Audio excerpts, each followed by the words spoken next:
It's now my pleasure to introduce Dr. Chavonda Jacobs-Young.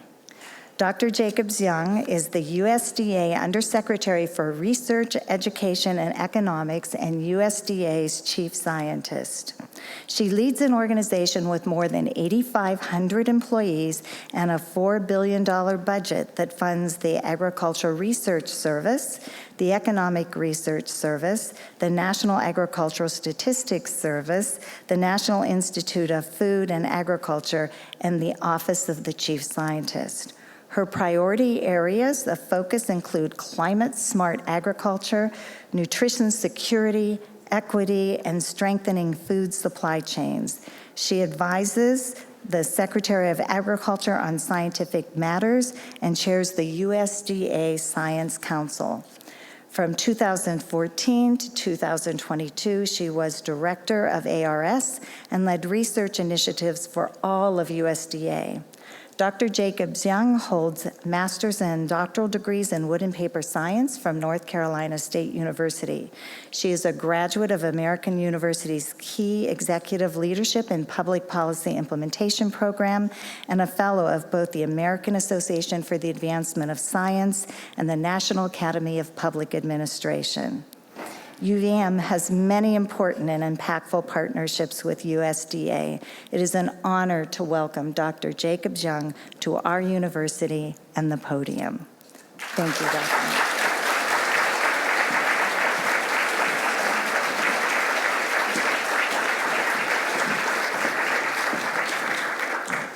Well, good morning, everyone. See, in the South, we do it differently. Good morning, everyone. Good morning. I know it's early and it's a little warm in here, so make sure you just shake it all off, okay? Let's get into some science. How many scientists I have in the room? Okay, so I'm in good company. All right, and the rest of y'all, we love you too. Thank you, Provost, for that introduction. Now, this is a great opportunity to have the ears of so many distinguished thinkers. I heard about the graffiti painting this morning. We don't do anything nearly as exciting at Department of Agriculture. To talk to Secretary Vilsack about some graffiti, maybe National Mall. Well, we'll think about that. But you all are here today because, like me, you have the honor, the fortune of knowing that what you do matters. Your actions matter to our collective ability to feed the world, to build rural communities, to help shepherd our young people into helpful, productive citizens of this country. So this morning, I'd like to start with the end in mind.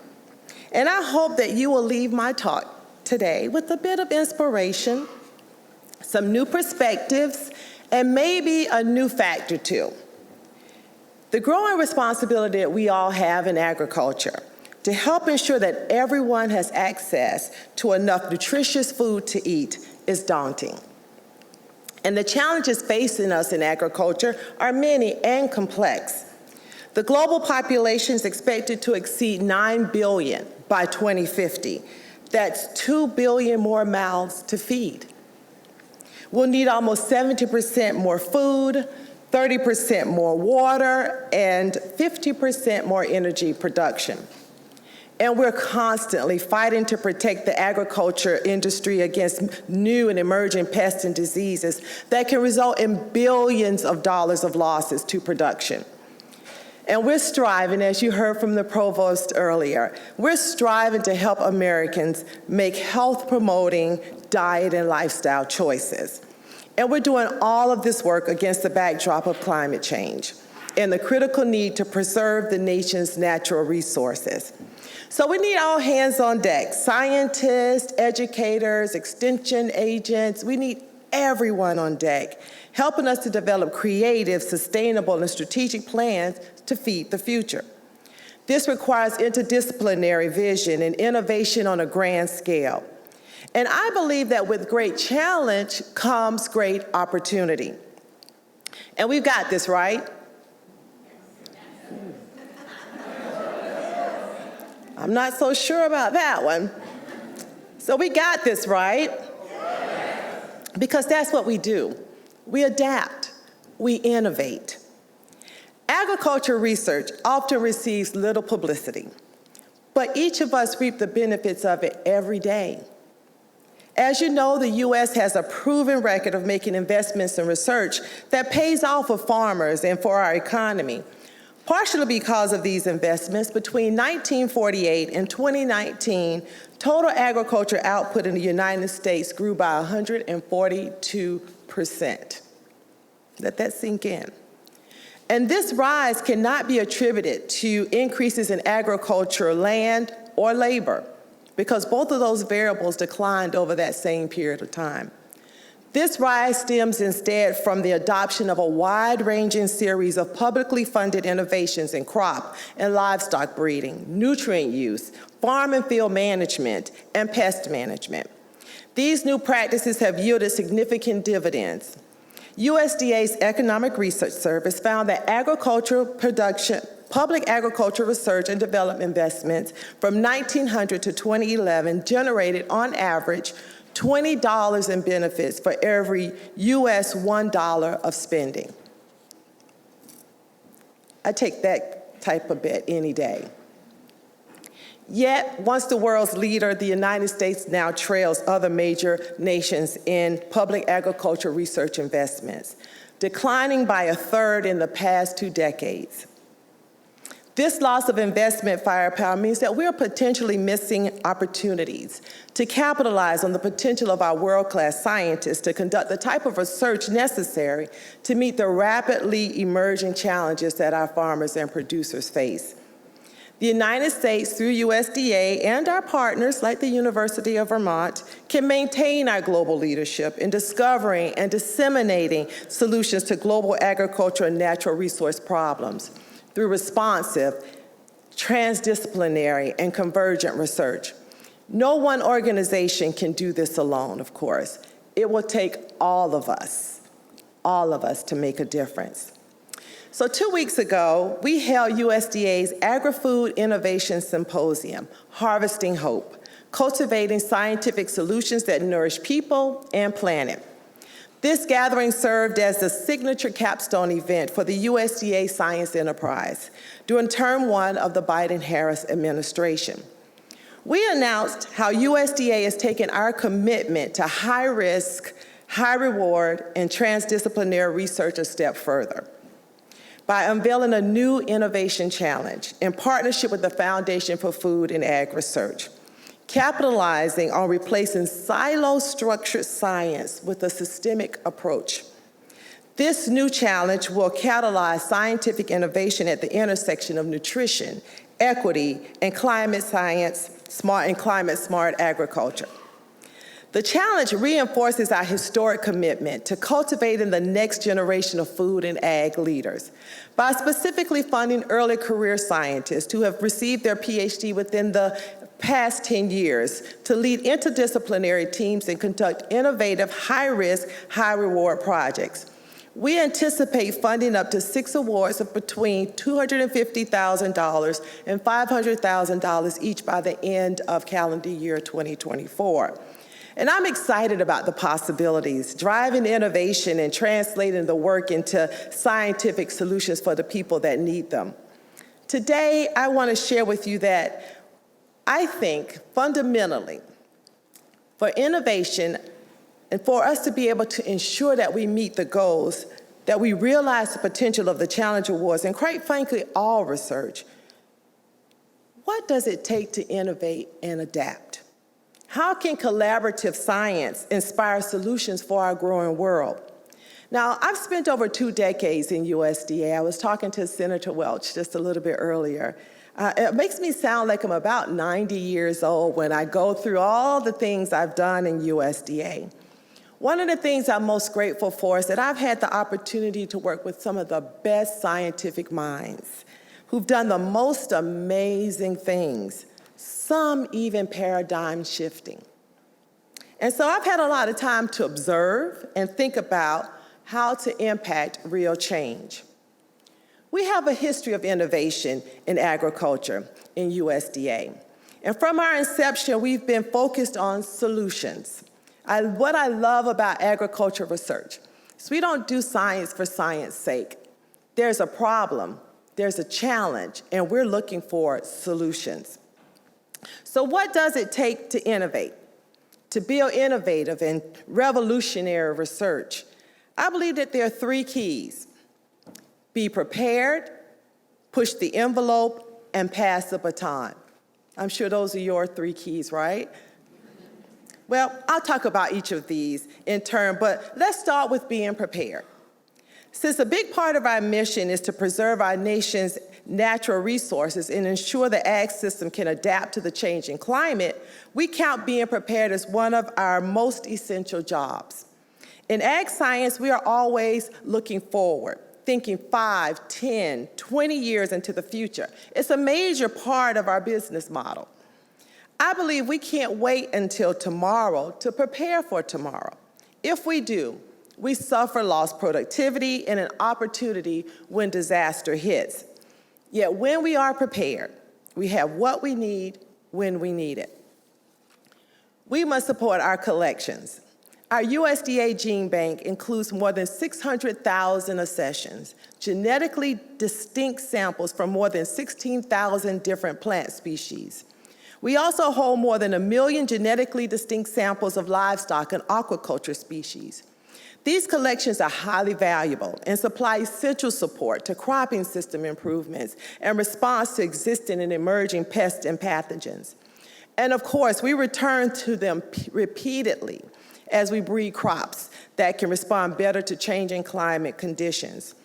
Infrastructure is another key to being prepared. In USDA, we are invested in new and updated facilities, state-of-the-art computing facilities, and investments like the Virtual Artificial Intelligence Center of Excellence, and perhaps the most important part of our ag infrastructure, our ag professionals. Again, this is a space where no single person, company, federal agency, or university can take on the incredible challenge facing agriculture today. We all have a responsibility to coach, mentor, and develop a motivated, high-powered, diverse next generation of ag professionals. And that is why USDA announced a $262.5 million investment for the Next Gen program, from learning to leading, cultivating the next generation of diverse food and agriculture professionals almost 1 year ago today. Our goal is over 5 years to touch 20,000 students. We're going to need your help, President. According to the most recent agriculture census, the average age of all U.S. producers in the United States is 58.1 years old. That's up nearly 5 years from 2002. Continuing a long trend of aging in the U.S. producer population. Fully 34% of those producers are 65 years old or above. Beginning farmers, those with 10 years or fewer in experience, also were older, with an average age of 47. So think about that. Our farmers, our producers are aging. Who will come behind them? In the agencies I oversee as undersecretary, you've heard them from the provost, ARS, ERS, NASS, NIF, and the Office of the Chief Scientist. We have around 1,500 employees eligible to retire today. That's right, 1,500. We'll add another 422 in FY 2024, that's this year. And next year, we'll add another 650 eligible to retire. You know, people frequently ask me, what keeps you up at night? This keeps me up at night. The data show that our nation is facing a looming problem. More and more farmers and ag professionals are at or fast approaching retirement age. Simply put, we need to build up a pipeline for the next generation for the ag sector fast, or we're in trouble.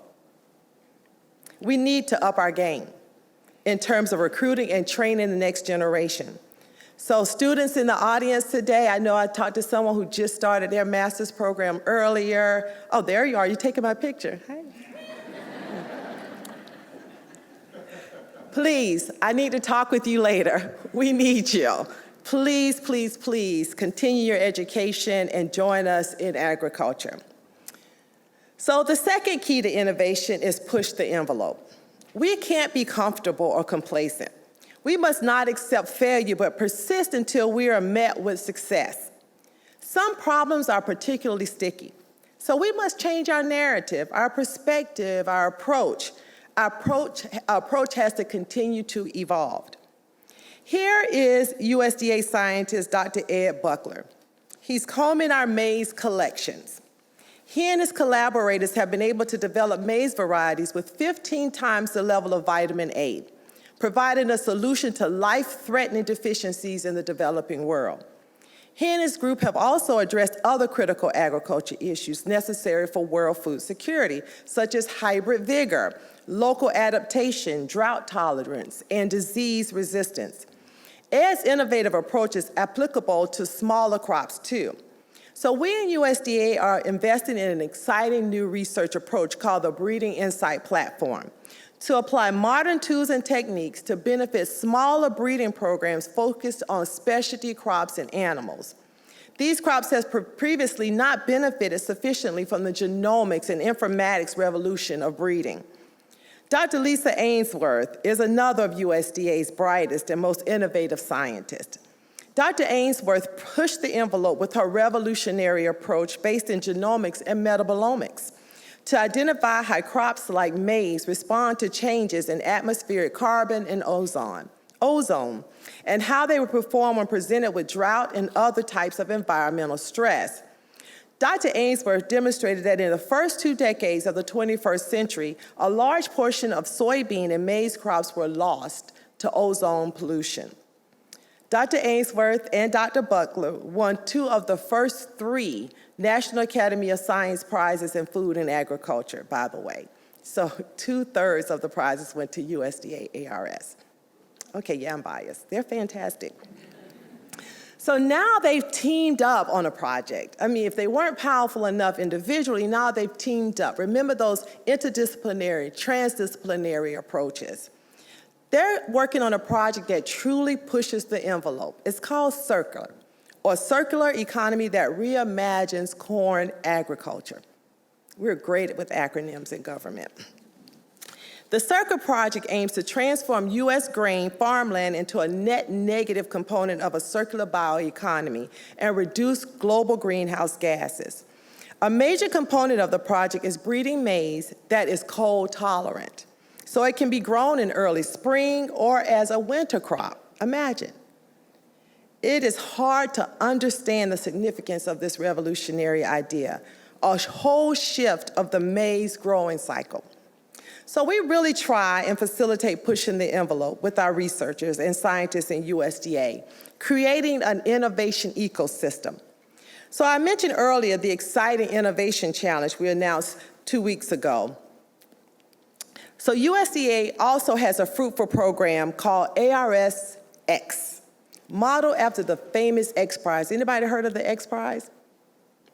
2 people. Oh, okay, thank you. Thanks, everybody. So the X Prize, if you have ever heard of it, it really pushes our understanding on topics. It takes on topics that currently we have no way to be able to solve, to bring together people, non-traditional and traditional people, to solve big, big problems. And that's what we're doing in ARS. This helps bring together revolutionary approaches such as using manta ray antibodies. Mantibodies is what we call them, to help host fight infection. ARS research molecular biologist Michelle Heck uses USDA SciNet, our high-performance computing clusters, to analyze the stingray genomes. That's right, the stingray. We heard that in agriculture. And applies a powerful artificial intelligence, an AI approach called AlphaFold to identify the mantipodi genes. This novel approach is currently fighting one of the most prevalent, persistent, and devastating diseases the citrus industry has ever experienced. Does anybody know what it is? Citrus greening. It's impacted a large portion of our citrus industry. In Florida, I believe over 70% has been impacted. So if you enjoy your orange juice and your citrus fruits, and just know that your producers are struggling, that there is disease that they are fighting, and we're helping them in that battle. So we have some great innovation programs in USDA, which fund the research of our partners and drive innovation. So during our innovation symposium 2 weeks ago, I had the pleasure of speaking with the leader of Nature's Find and learned all about their fermentation-derived yogurt, cream cheese, and breakfast patties. So it is a non-dairy yogurt, and it's plant-based. And I tried it, and it is really, really good. So my deputy undersecretary is vegan, so I'm learning a lot. I'm from Georgia, y'all, so give me a moment. So they're making things like yogurt, cream cheese, and breakfast patties. They make their products with a nutritional fungi microbe and breakthrough fermentation technology that they've developed. Many of you might know their story or how this microbe was actually discovered about 10 years ago in the acidic hot spring in Yellowstone National Park. But I want folks to remember that this discovery is made possible thanks to government grants from NASA and the National Science Foundation. The scientists behind the discovery further leveraged public investments to develop a proprietary microbial process that converts inedible plant materials into valuable and sustainable products. And USDA and EPA Small Business Innovation Research Grants, our SBIR, help fund Nature Finds expand the applications of their microbial process, helping to create the products found in your stores today. Nature's Find also partnered with Montana State University on a NASA Small Business Innovation Research Grant to develop a bioreactor that could operate in microgravity. Okay, think about why. We're hoping to give astronauts a high-protein food source that requires little water and generates no waste. Isn't that amazing?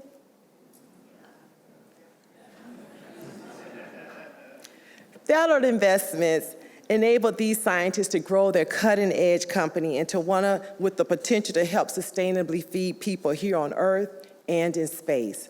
And this is why publicly funded research exists, to show the scientific risks that will produce breakthrough solutions and fuel new industries. So the third and final key to building innovation and revolutionary research is to pass the baton.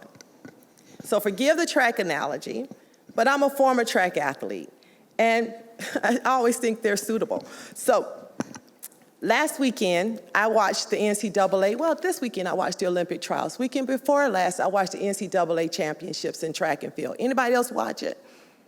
Oh, God, I love you guys. All right. So I was glued to the television, so let me set the stage for you. Anybody from University of Florida? Okay, what about Arkansas? Anybody from Arkansas? Wow, this is a strong Vermont crowd. This story works when I have at least one or two people that went, but it's okay, we'll try it anyway. So picture this. We're now watching Olympic trials, and so we know that people are competing to go to Paris. But this is the NCAA championship, and these women are competing to be the top track and field team in the country, the NCAA champions. And all day, all through the meet, Florida and Arkansas are switching places in first place. And it all comes down to the 4x400 relay. Anybody ever run a relay? Oh, I love you guys. Okay, so anybody ever seen a relay run? Awesome. So previously in the day, the Arkansas women had placed first, second, third, and fourth in the open 400. They're fast. They're the fourth fastest 400 runners in the country. Amazing.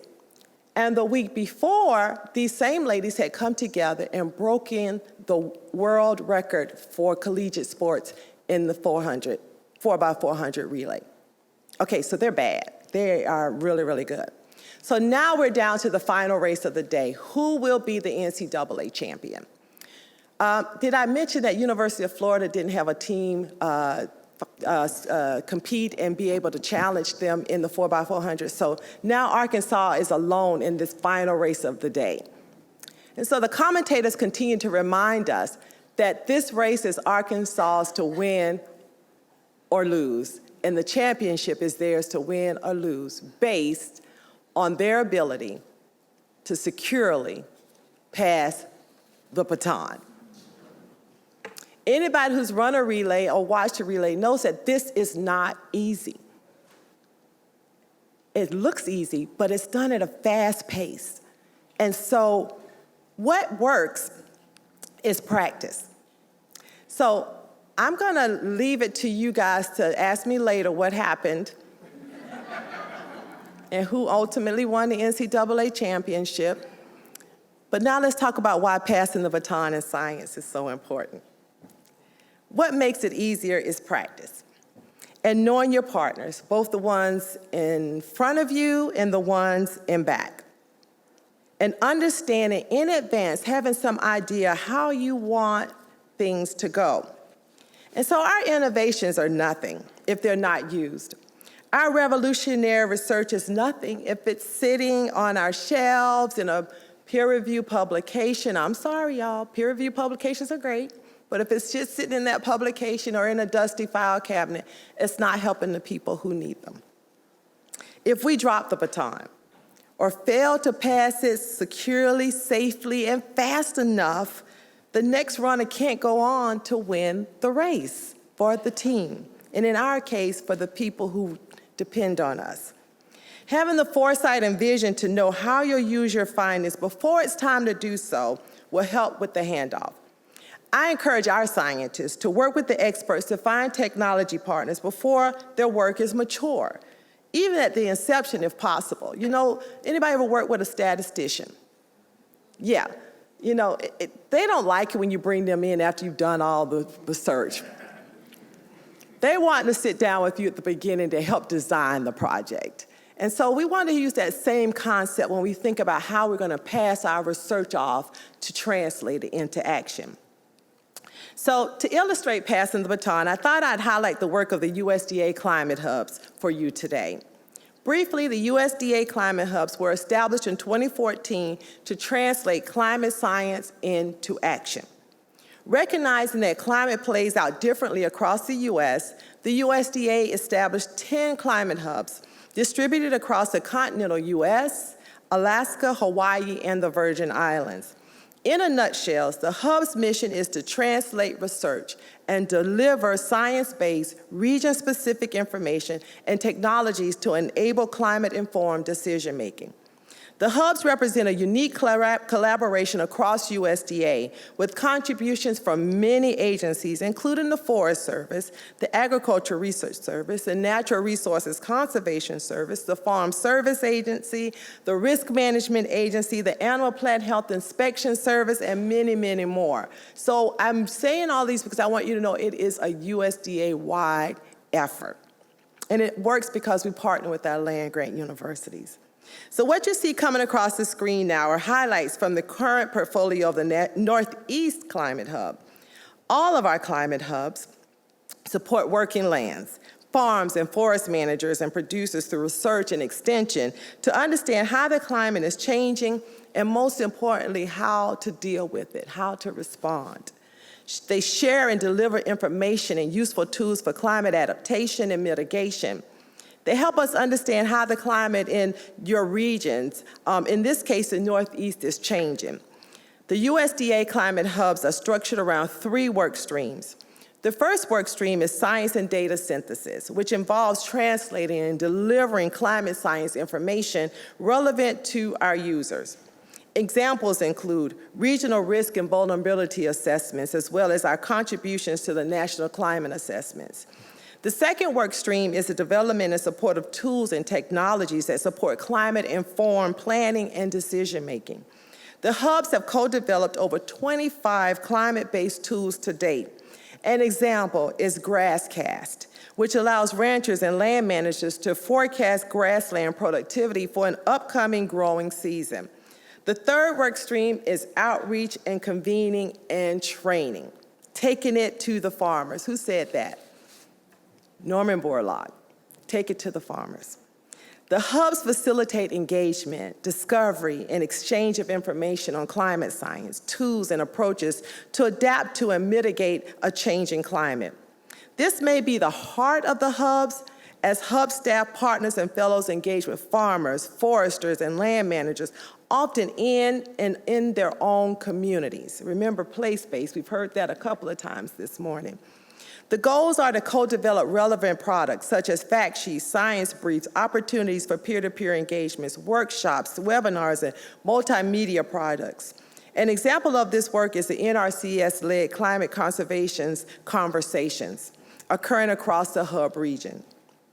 I had a sugarcane farmer in my office. In March, we have what's called March Madness. And no, it's not basketball. I am a sports fan, but this is not a basketball. Well, it is a basketball analogy.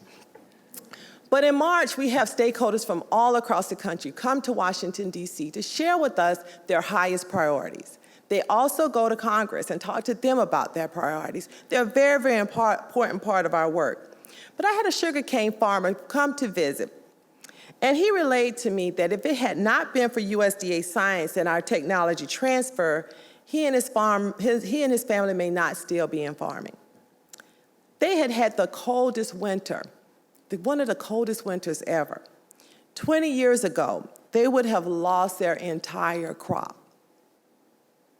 But because of science, breeding, innovation,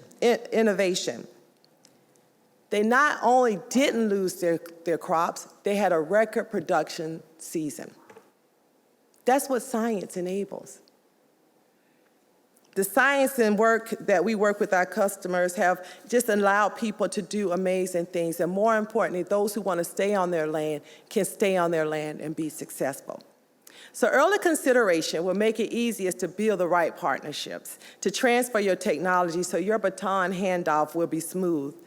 So nearing the race, I know I always needed a little bit of extra cheering on to finish strong. One idea that we have in USDA that has worked was to start an innovation fund to enhance the dissemination of in-house studies and findings. The program funds projects nearing completion up to about $25,000 to facilitate the adoption of their research by industry, universities, and other stakeholders. We completed about 18 rounds of this new program, funded about 210 projects for approximately $4.9 million. But what we found is sometimes it doesn't take a lot to help push an innovation out of the door. ARS does a lot of amazing science. Our land-grant universities do a lot of amazing science, but we're often not commercialization firms, and so we require our partnership with small businesses to be successful.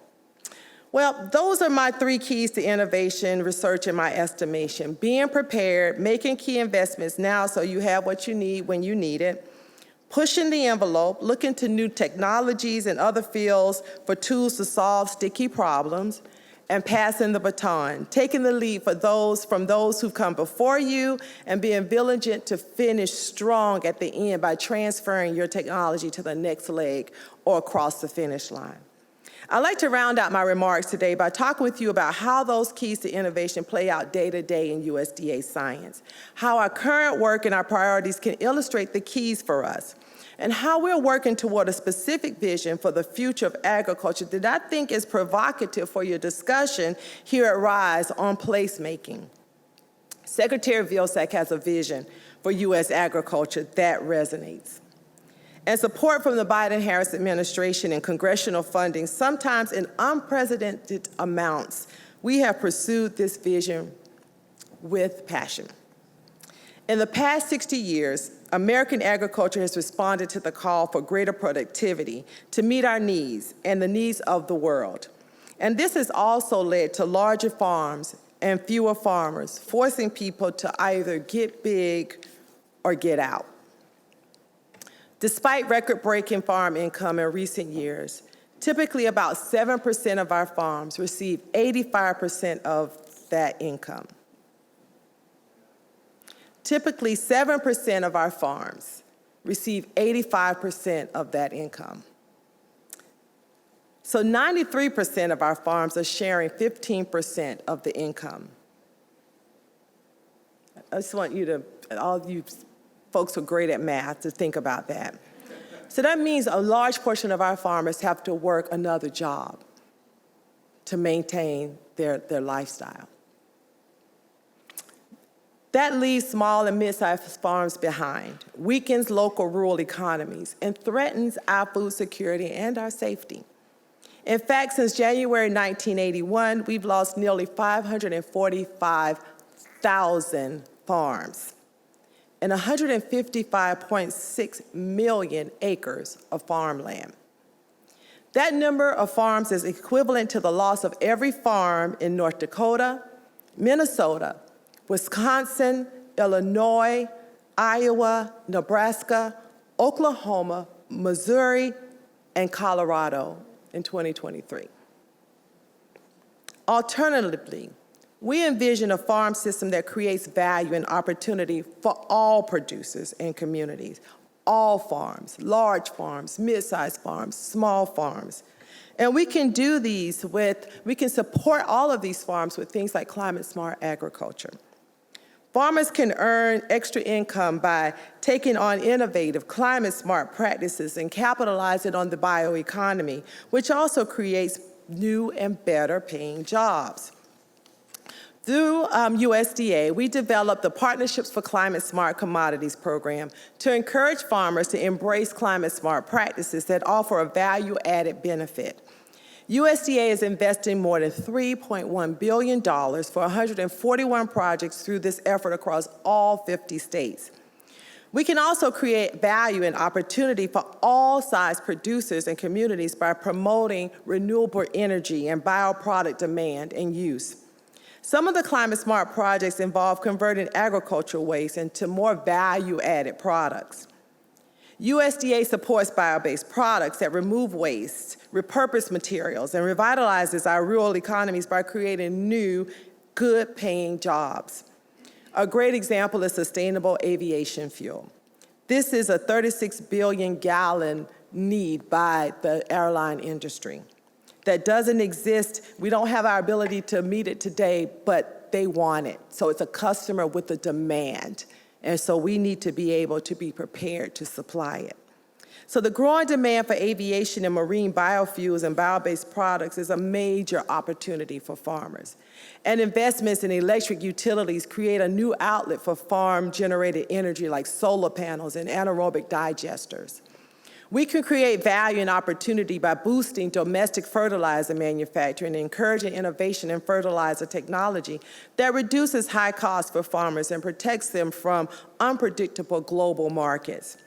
We've invested in projects to increase or otherwise expand the manufacturing and processing of fertilizer and nutrient alternatives to their availability in the United States. This includes a $900 million initiative announced by President Biden to increase innovative American-made fertilizer production.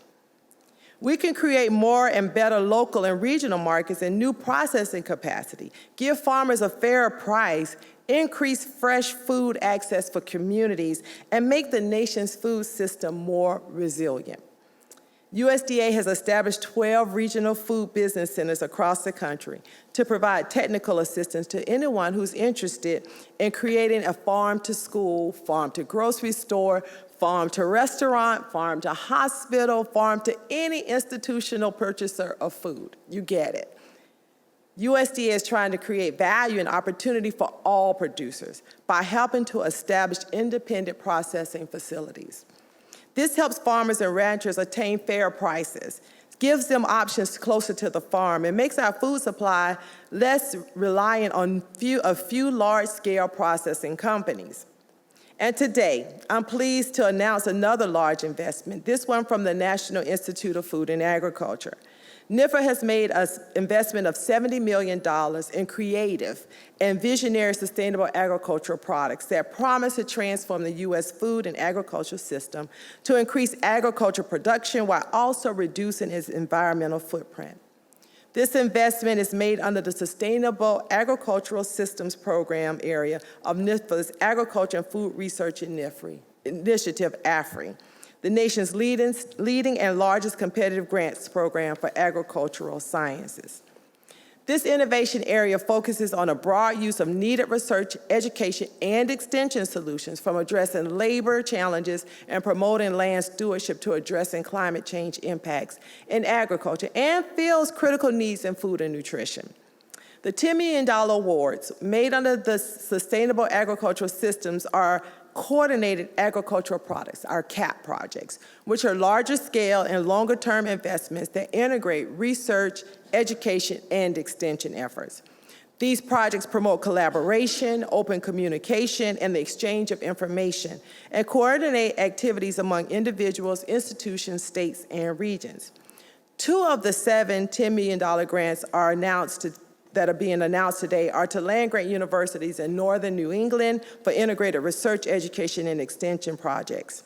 The University of New Hampshire is leading an effort to explore the potential for agroforestry to provide a climate-smart and sustainable strategy for both expanding agricultural production in New England while simultaneously promoting important forest-based goods and services, including climate adaptation and resilience to climate change.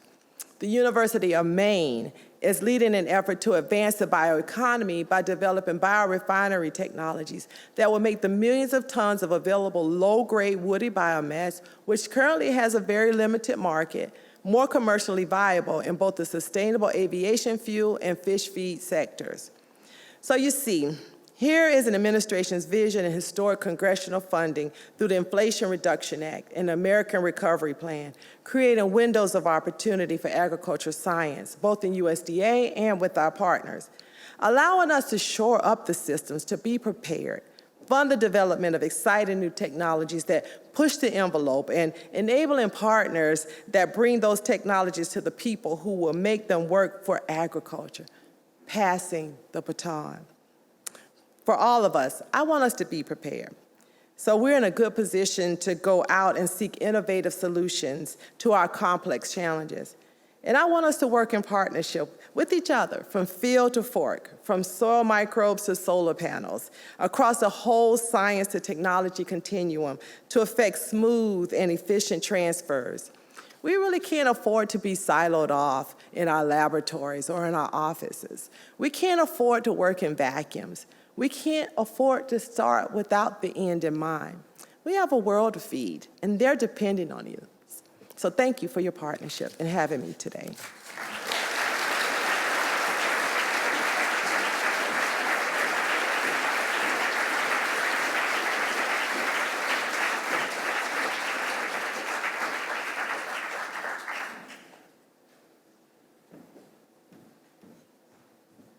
Dr. Jacobs-Young, thank you so much. That was so informative and inspiring.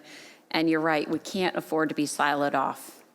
And we probably can't afford silos either. So you've made it to your first break. Thank you all. Please return by 10:45.